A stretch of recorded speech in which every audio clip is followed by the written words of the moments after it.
Hello world, this is Nice Nerds Computing, and I wanted to share this video today to show you how to set up Home Assistant on your Proxmox server.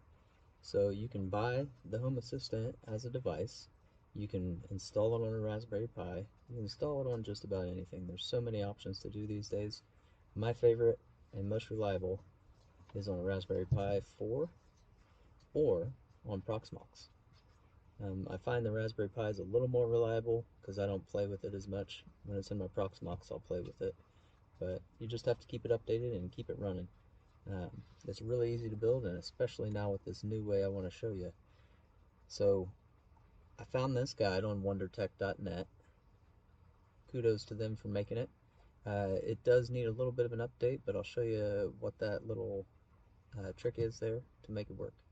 So essentially you're going to get into your Proxmox server, you're going to go to the shell, and you're going to just run this script, and then it takes you to the initial setup.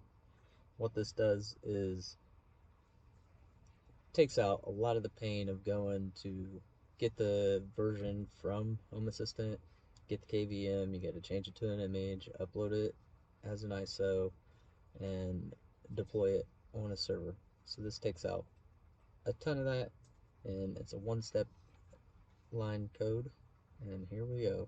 So when I came here, I went to check this to make sure this GitHub was still correct.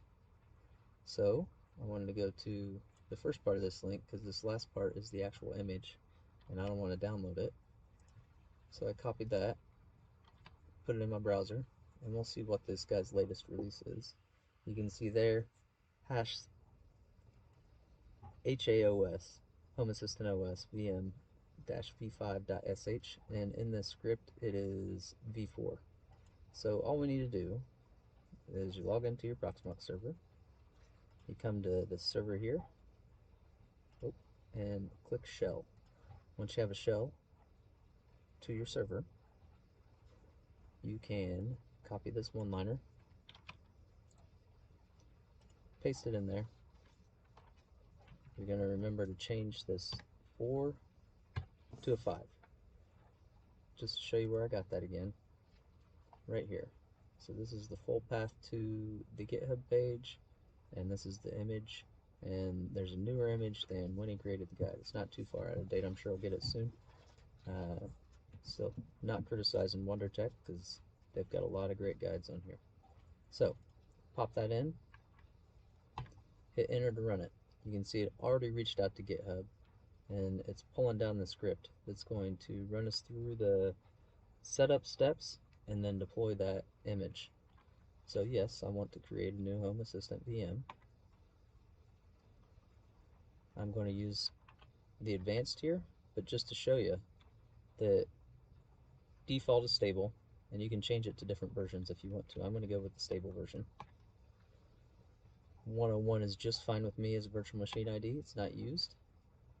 You have two options here. I'm going to go ahead with the i440FX. And I'm going to set my host name. We'll call it Home Assistant. And I want to do 4 cores just because I have them and I like it to run fast. I'm going to be streaming cameras on this. I use this for my security system. So it needs a little more core, or a little more CPU and a little more RAM than minimal. And that bridge is what I use. That's find MAC address. I want to use a default VLAN. I'm going to leave the MTU size default, and I want to start the machine when it's completed. Are we ready to create it? Heck yeah. So here I want to pick a drive that has a lot of space because, like I said, I'm streaming cameras. This is my security system, and I need storage. So now it's just going to download the image. I do have a gigabit connection, so it's going pretty fast. I think a lot of people do nowadays, so it's not a bragging point.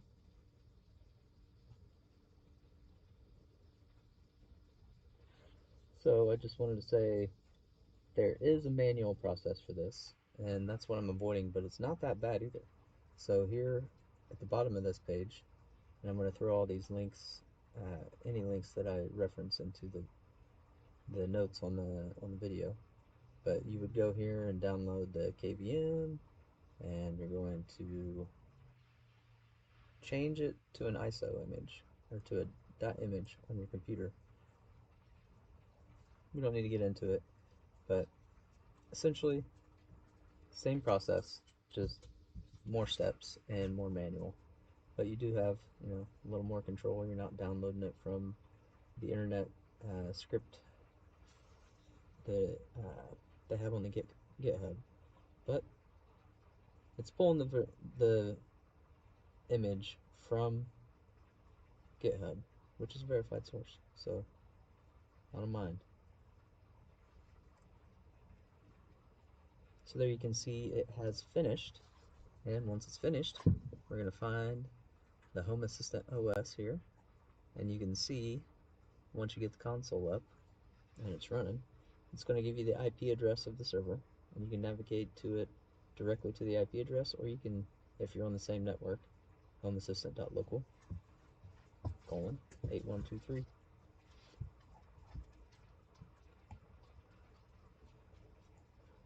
So there it is, homeassistant.local.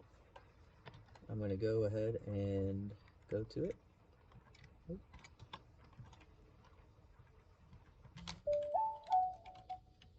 There it is, already saved. And there you'll see it'll take a minute to set up, but it doesn't take 20 minutes like it says, especially if you give it a little more CPU. But once it comes up, we'll go through the configuration of it.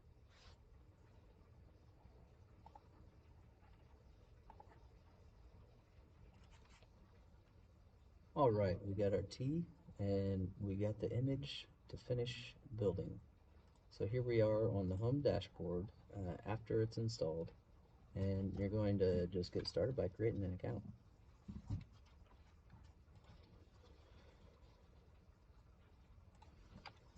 So I like to just call myself Dad, because I am a dad. And I'm going to type in my secure password.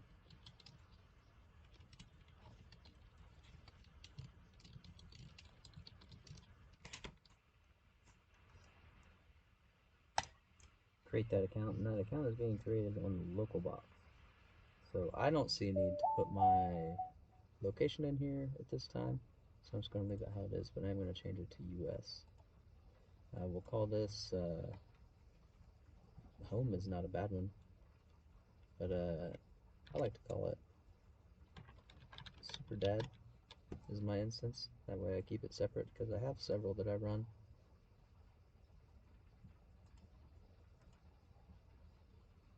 Oh, gotta fill in the country. Yeah, because I have several that I run for other people. I will set these up as a security camera instance, and I maintain them remotely because I like to put a web page dashboard on it so I can access it from anywhere, and they can access it from anywhere. But we keep it secure, and we keep it the storage local. Yep, we passed it up. So US, the language is English. Time zone, we'll do New York.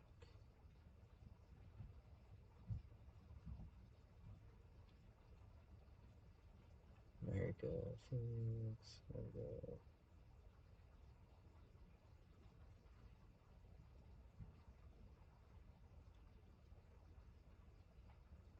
New York. Alright, and we got that. We'll do our currency is USD. So I'm not a fan of sending analytics or usage or statistical data or diagnostics to anyone because, like I said, I like to keep things private, secure, local. I don't want anything to go outside.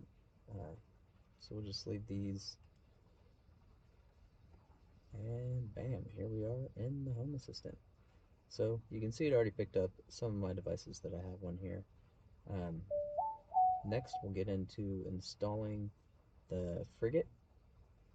We'll make that another video. Well, I hope you all enjoyed this. Super simple install. super beneficial to have Home Assistant in your house if you do your smart grid, if you do security cameras, if you do automations for your smart devices around your house. Um, you can control them. You can display a dashboard on your Google Home Assistant, your Alexa device, or you can make your own with a Raspberry Pi and a screen. Raspberry Pi Zero and a screen works really well. I've got one of those set up in my house. Um, that is all for today. I hope you guys enjoyed this video, and I hope you got some benefit out of it. Go ahead and set up your own instance, and like and subscribe, put it in the comments, whatever. Uh, First IT video I've done, so I hope you guys appreciate it, because I was looking for something like this quite a bit, and it's kind of niche, so it's kind of hard to find. Anyway, have a good day.